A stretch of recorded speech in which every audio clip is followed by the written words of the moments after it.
Innal hamdalillah nahmaduhu wa nasta'inuhu wa nastaghfiruh wa na'udzu billahi min shururi anfusina wa min sayyiati a'malina may yahdihillahu fala mudilla lahu wa may yudlilhu fala hadiya lahu ashhadu an la ilaha illallah wahdahu la syarika lahu wa ashhadu anna muhammadan abduhu wa rasuluh. يا أيها الذين آمنوا اتقوا الله حق تقاته ولا تموتن إلا وأنتم مسلمون ويا أيها الناس اتقوا ربكم الذي خلقكم من نفس واحدة وخلق منها زوجها وبث منهما رجالا كثيرا ونساء واتقوا الله الذي تساءلون به والأرحام إن الله كان عليكم رقيبا ويا أيها الذين آمنوا اتقوا الله وقولوا قولا سديدا يصلح لكم أعمالكم ويغفر لكم ذنوبكم ومن يطع الله ورسوله فقد فاز فوزا عظيما أما بعد فإن أصدق الحديث كتاب الله وخير الهدي هدي محمد صلى الله عليه وعلى آله وصحبه وسلم وشر الأمور محدثاتها وكل محدثة بدعة وكل بدعة ضلالة وكل ضلالة في النار. اللهم علمنا ما ينفعنا وانفعنا بما علمتنا ربنا زدنا علما وارزقنا فهما. Ma'asyiral muslimin jamaah Masjid Al-Buruj rahimani rahimakumullah.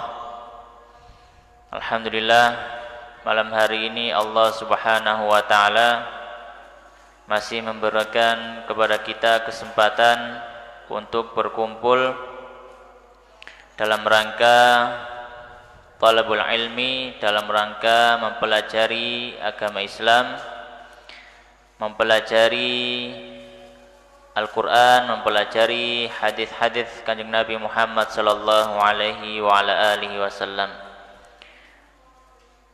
Melanjutkan pembahasan saking kitab Al-Arba'in ala Khuta Ummahatil Mu'minin, kitab yang berisi kumpulan 40 hadis yang berisi tentang atau yang berhubungan dengan wanita.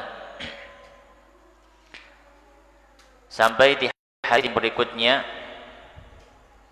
faqala al-musannif rahimahullah ta'ala, wastawa sebagai musannif rahimahullah ta'ala, maja'a ing dalam barang ja'a kang mustaka fi barakatil untha ing dalam keberkahane wong wadon. Maka hadis yang akan kita bahas pada malam hari ini adalah tentang keberkahan wanita. Jadi bahkan di dalam Islam, wanita ini merupakan salah satu tempat berkah. Wanita merupakan salah satu tempat berkah. Yang berkah dalam bahasa Arab artinya az-ziyadah wan numu. Artinya berkah itu bertambah dan juga berkembang. Karena dengan diciptakannya wanita, manusia bisa bertambah banyak. Umat Islam bisa bertambah banyak. Makanya Rasulullah sallallahu alaihi wasallam wonten salah setunggalipun hadis sampun dawuh, tazawwajul walud wal wadud. Nikahilah seorang wanita yang penyayang dan juga subur. Kemudian Kanjeng Nabi sallallahu alaihi wasallam melanjutkan, napa alasane? Fa inni mukatsirun bikumul umama yaumal qiyamah. Karena saya ini pada hari kiamat nanti akan menjadi nabi yang paling banyak umatnya. Itu salah satu letak keberkahan wanita. Ada keberkahan yang lain yang akan disebutkan wonten hadis menika.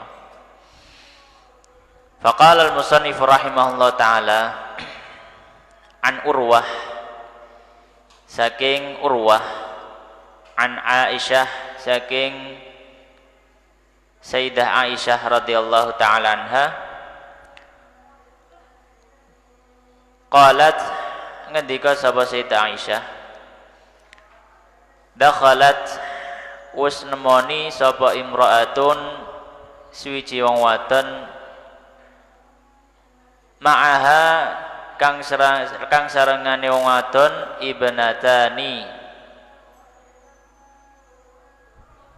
bocah wadon loro laha kedue imro'ah tas'alu hali jaluk.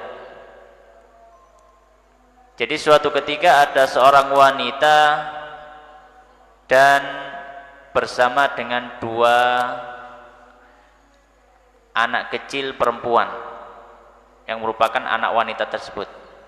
Satu senten tiang istri nggak ada yugo istri kalih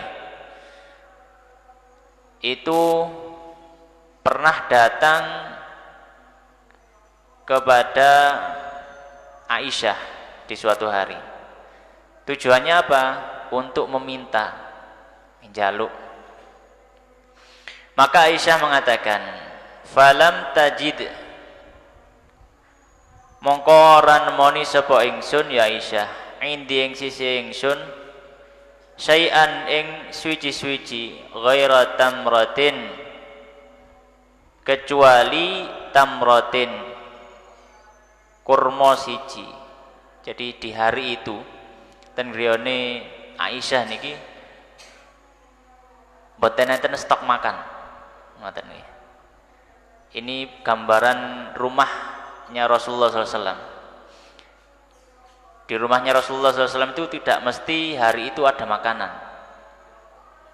Berbeda mungkin dengan rumah kita hari ini. Mungkin untuk 1 minggu ke depan cepak kabeh kan ngoten. Tapi di rumahnya Kanjeng Nabi sallallahu alaihi wasallam, istri-istri Rasulullah, itu kadang Rasulullah datang ke rumah salah satu istrinya tanya, ya, anak panganan mboten enten Nabi. Kadang seperti itu. Ya seneng tak poso wae dina iki. Itu Nabi sallallahu alaihi wasallam. Ya mungkin berbeda dengan kita. Pagi hari tanya, "Lah ndi sekone?" Kan beras. Lah wingi dibelanjani misalkan seperti itu. Kalau Nabi tidak, beliau bertanya pada istrinya, "Mana makanannya?" Mboten enten Kanjeng Nabi. Ya wis tak poso nih ngono. Mboten gopoh nih Nabi. Maka suatu ketika enten tiang jaluk ten griyane Aisyah. Bunda Aisyah niki pados panganan apa sing iso dikene? Roti mboten enten. Enten kurma. Kurma niki wis tunggal. Sak bicindil guys, tunggal ngoten. Fa'ataituha, maka saya pun memberikan kurma tadi iyaha kepada perempuan itu. Atas Sayyidah Aisyah ini hanya menumpukan 1 kurma ya untuk makanan beliau. Akhirnya ya sudah, karena ada yang meminta, akhirnya diberikan sudah. Maka Bunda Aisyah memberikan kurma yang satu-satunya di rumahnya hari itu kepada perempuan tadi. Faqasamatha baina ibnataiha. Ternyata ketika diberikan kepada si ibu 1 kurma tadi, ibunya tadi membagi menjadi 2. Kurma kan alit, disuwek tadi loro, diberikan kepada 2 putrinya. Ibunya sendiri tidak makan. Walam ta'kul minha, dan wanita tadi tidak makan sedikit pun dari kurma yang diberikan tadi. Maksudnya ibunya tadi tidak makan apa-apa, jadi diberikan pada anaknya. Tsumma qamat, kemudian wanita tadi berdiri, fa kharajat, kemudian pergi. Mun mantun dikei kurma, pamit, kemudian pulang. Fadakhalan Nabi sallallahu alaihi wasallam alaina. Kemudian Nabi sallallahu alaihi wasallam datang kepada Bunda Aisyah tadi. Fa akhbartuhu, kemudian saya beritahukan kepada beliau, yaitu Bunda Aisyah memberitahukan kepada Nabi sallallahu alaihi wasallam tentang peristiwa itu. Nabi, itu tadi ada wanita minta ke rumah, kemudian saya beri, ada cuma satu kurma, akhirnya saya berikan. Kemudian saya heran, saya berikan pada ibunya, ternyata ibunya nggak makan, dikasihkan dua anaknya tadi. Maka Rasulullah SAW mengetahui hal itu, beliau dawuh, faqala, mongko dawuh sapa Nabi, mani betulia man utawi sapane wong ubetulia den uji min hadhil banati setengah saking pira-pira bocah wadon bisain kelawan suci barang kunna dadi apa albanatu lahu kedwiman sitron hijab penghalang minan nari saking neraka. Rasulullah SAW dawuh ketika diberitahu Aisyah tentang ibu yang bagi kurmanya untuk dua putrinya tadi, Rasulullah dawuh, barang siapa yang diuji dengan anak perempuan dengan suatu apapun, kunna lahu sitran minan nar, maka anak-anak perempuannya tadi kelak akan menjadi pelindung dirinya dari api neraka. Artinya bisa menjadi syafaat yang menyelamatkan orang tersebut dari neraka. Akhrajahul Bukhari wa lafdhu lahu wa Muslimun wa Tirmidzi wa ghairuhum binahwihi. Dikeluarkan atau hadis diriwayatkan oleh Imam Bukhari, Imam Muslim, Imam Tirmidzi dan selain dari mereka. Maka wonten hadis menika ada beberapa faedah yang bisa kita ambil dari hadis ini. Yang pertama, dalam hadis ini kita mengetahui bagaimana sifat dermawan dari salah satu istri Nabi Shallallahu Alaihi Wasallam yang menikah Bunda Aisyah, Sayyidah Aisyah radhiyallahu taala anha. Sayyidah Aisyah salah satu istri Nabi Shallallahu Alaihi Wasallam yang dermawan. Beliau sangat suka berinfak di jalan Allah Subhanahu Wa Taala. Dan ini merupakan bentuk pengamalan dari firman Allah Subhanahu Wa Taala, wa amma sa'ila fala tanhar. Ini ana wong njaluk aja digertak. Gitu. Jadi kalau ada orang yang meminta, ya, kalau bisa diberi ya diberi saja. Ya. Tapi tentu ada perincian. Kalau memang yang minta bantuan tadi memang butuh, bukan profesi. Nah, kadang minta-minta ini jadi profesi, ini salah. Nanti ada pembahasannya juga tentang masalah profesi menjadi peminta-minta. Nah, itu tidak boleh dalam Islam. Ya. Maka Bunda Aisyah, faedah yang pertama, kita mengetahui dari hadis ini bagaimana dermawannya Bunda Aisyah radhiyallahu taala anha. Loman. Sayyidah Aisyah niku loman.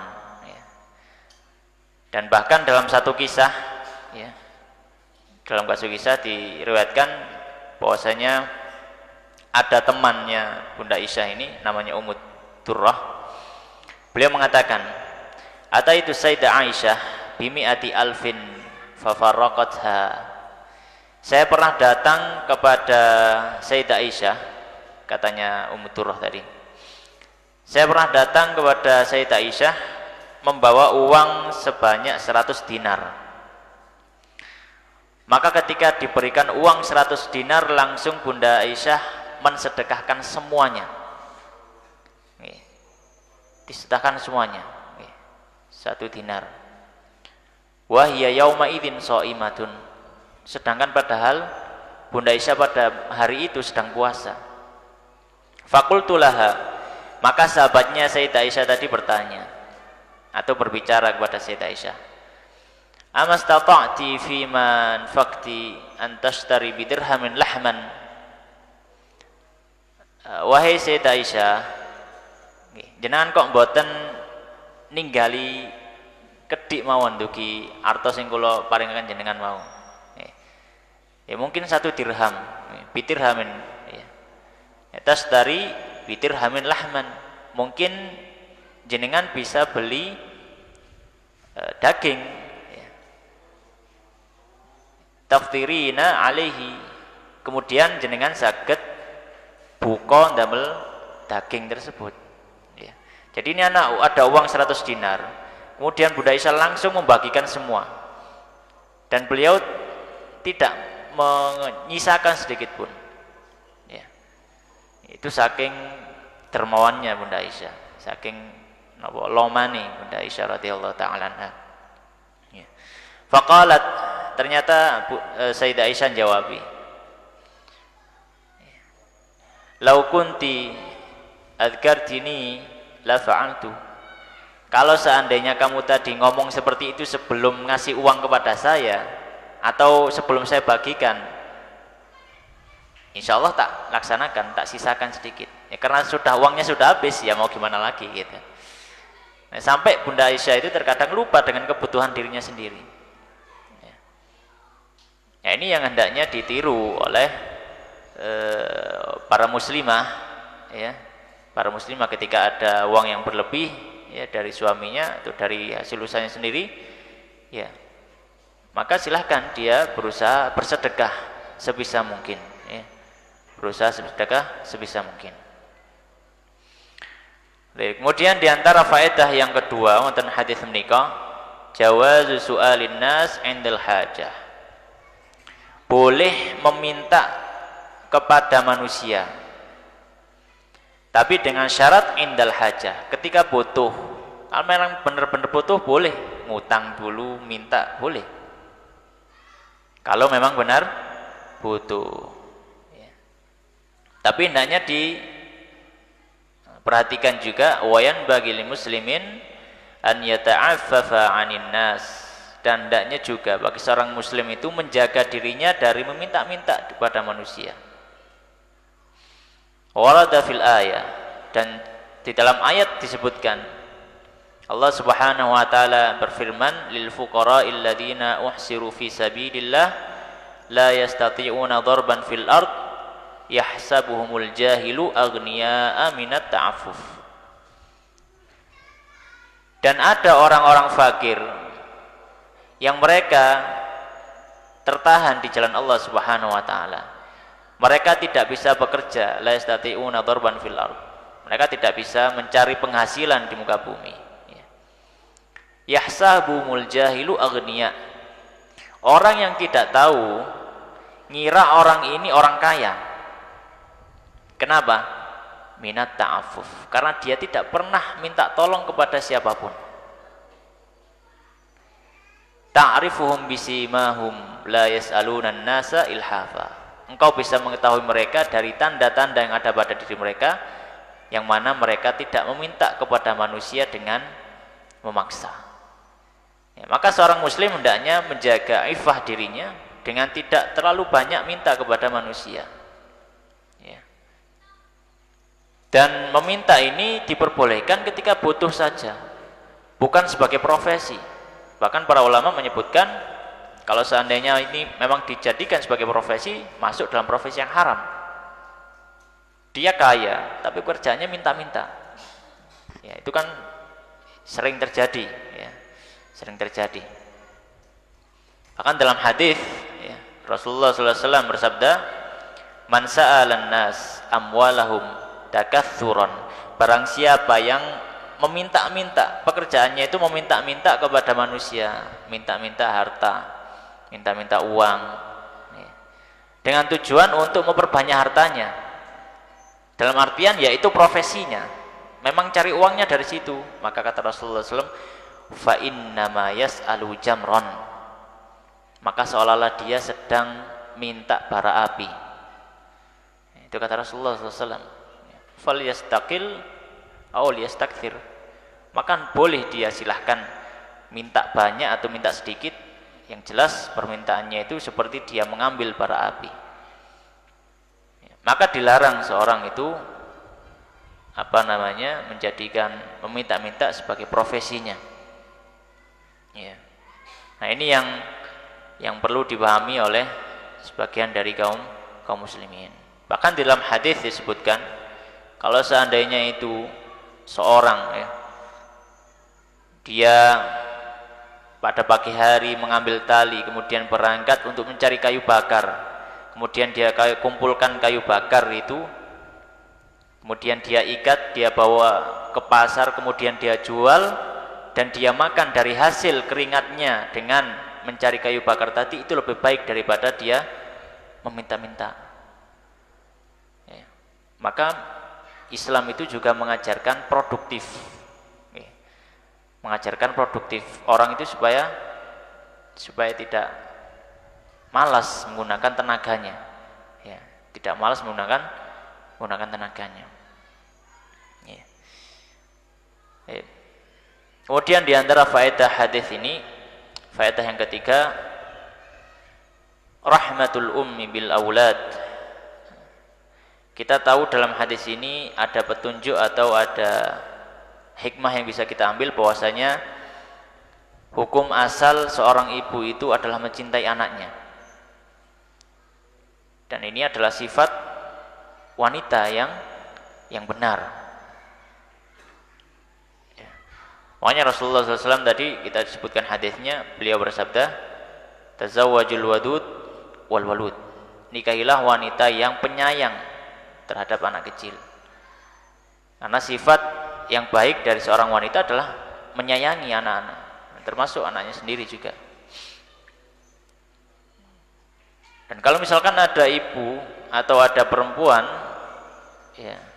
yang sampai tega terhadap anaknya sendiri, nah ini berarti sifat keibuannya itu dipertanyakan. Sifat keibuannya dipertanyakan. Banyak kejadian melahirkan kemudian bayinya dibuang karena aib sih memang ya. Nah, ini merupakan tindakan yang sangat buruk di luar akal sehat manusia gitu kan. Jadi dia melahirkan bayinya sendiri kemudian ternyata dibuang karena hasil zina misalkan. Ini sudah melakukan dosa macam-macam, sudah zina, kemudian membunuh kalau misalkan bayinya sampai mati, seperti itu. Dan juga dia tidak punya sifat seorang wanita yang baik. Maka hukum asal wanita muslimah yang baik adalah dia mencintai, menyayangi anak-anaknya, mencintai anak kecil. Dalam hadis tadi disebutkan contohnya, ada seorang ibu diberikan kurma, ternyata makanannya nggak dimakan sendiri, malah diberikan kepada anaknya.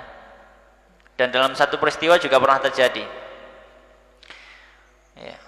Rasulullah SAW pernah selesai perang.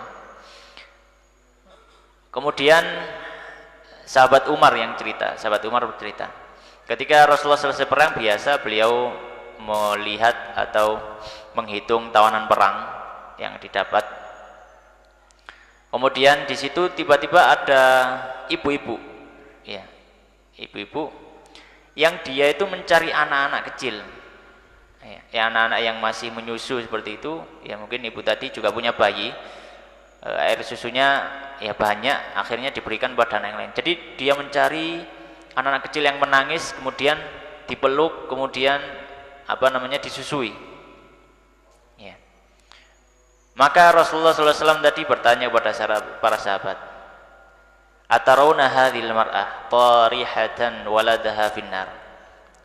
Rasulullah SAW bertanya kepada para sahabatku, mungkin atau tidak kalau wanita ini akan melemparkan anaknya ke api? Melihat ningali enten tiang istri kok melihat anak kecil yang nangis langsung dipeluk, kemudian disusui, dineng-neng ngoten.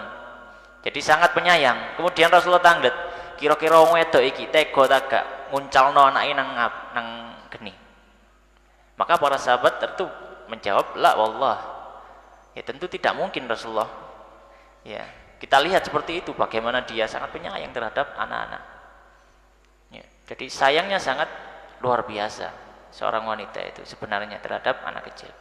Maka Rasulullah SAW jawabi, Allahu arhamu bi ibadihi min hadhihi biwaladiha. Allah itu lebih sayang terhadap hambanya ketimbang ibu ini terhadap anak-anak itu.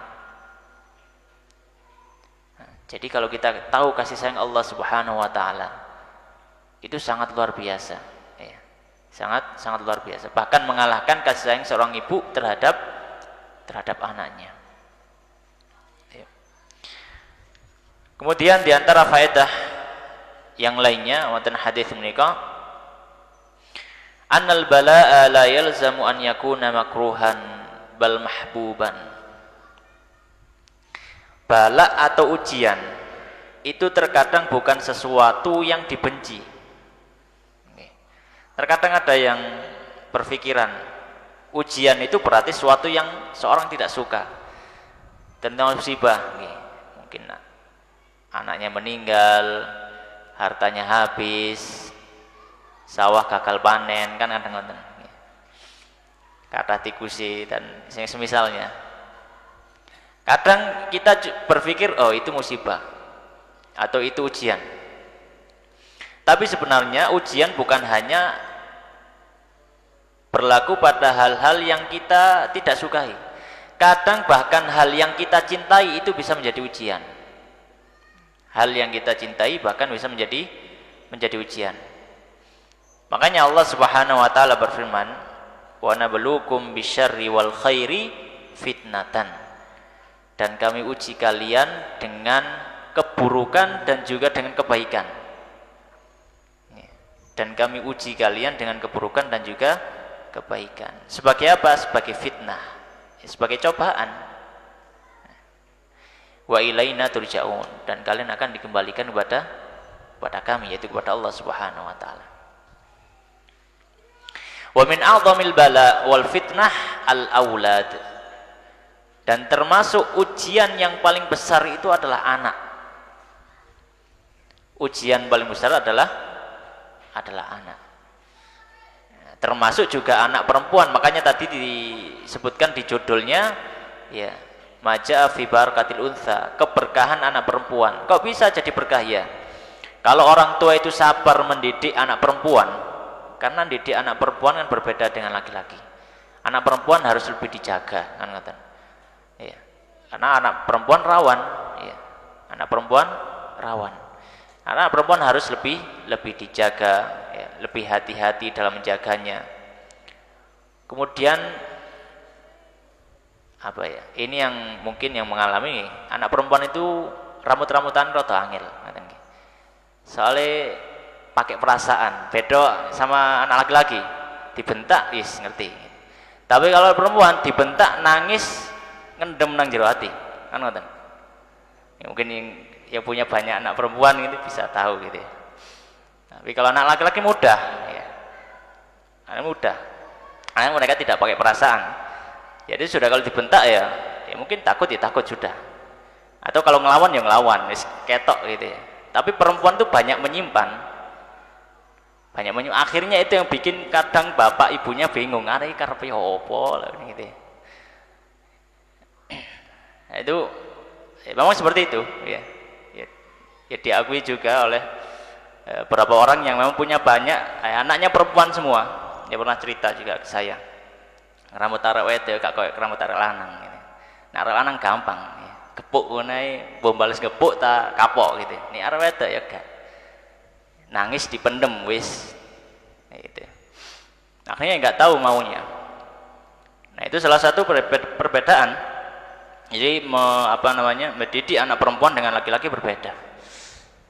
Ya. Kalau misalkan orang tuanya bisa sabar dalam mendidik anak perempuan, ya, kemudian juga benar-benar menjaganya, ini bisa jadi barokah. Ya. Kalau misalkan anak-anak perempuannya jadi jadi wanita soleha semua, maka dari mereka akan melahirkan generasi-generasi yang baik. Ya. Melahirkan generasi-generasi yang baik. Makanya salah satu pepatah mengatakan, ya, bahwasanya mungkin seorang laki-laki bisa mencetak seorang yang soleh, Ya, tapi kalau satu wanita bisa mencetak satu umat yang soleh. Gitu. Nah, makanya termasuk ujian yang berat adalah anak-anak kita. Allah Subhanahu wa taala berfirman, "Innama amwalukum wa auladukum fitnah." Sungguhnya harta kalian dan anak-anak kalian itu adalah cobaan. Ya. Wallahu indahu ajrun azim. Dan di sisi Allah Subhanahu wa taala adalah pahala yang besar. Ada yang bertanya-tanya, gimana kok jadi fitnah, jadi cobaan anak-anak itu? Iya. Dalam hadis diriwayatkan oleh Imam Ahmad disebutkan, ya, innal walada mabkhalatun majbanah. Anak-anak itu bisa menjadi penyebab orang bakhil dan orang menjadi penakut. Anak-anak itu bisa menjadi penyebab orang itu bakhil dan penakut. Innal walada mabkhalatun majbanah. Bakhil, mau infak, iya SPP ini kurang tak bayar, misalkan. Mau sedekah, iya kate nukokno jajan dan sebagainya. Mabkhalah, menjadikan bakhil. Majbanah, menjadikan penakut. Ketika mau perang, ditangisi anak-anak, wis aja budal gitu misalkan. Aja budal jihad, ya, seperti itu. Kalau misalkan ada syarat jihad, mau berangkat seperti itu, ditangisi, akhirnya gak tega, ya wis nang omahe gitu, gak ikut berangkat misalkan. Majbanah, jadi anak-anak itu bisa berefek menjadi rasa takut. Ya. Beda kalau misalkan masih belum punya anak atau bujang itu, misalkan zaman Nabi juga gitu, seperti apa namanya, jihad, ada sulan jihad langsung wis berangkat gitu. Tapi kalau sudah punya anak, ya, majbanah, anak-anak itu bisa jadi suatu yang membuat takut, membuat hati ini menjadi ragu, ya, berangkat jihad atau tidak. Karena kalau jihad itu kan taruhannya nyawa kita. Sedangkan kita ketika di medan perang teringat anak, teringat kelucuan mereka dan macam-macam, akhirnya menjadi takut untuk berangkat. Demikian yang bisa kita bahas pada malam hari ini. Sedikit mugi-mugi mari manfaat kula panjenengan sedaya. Allah taala alam. Wassallallahu ala sayyidina Muhammadin wa ala alihi wa ashabihi ajma'in. Subhanakallahumma bihamdika asyhadu an la ilaha illa anta astaghfiruka wa atubu ilaik. Assalamualaikum warahmatullahi wabarakatuh.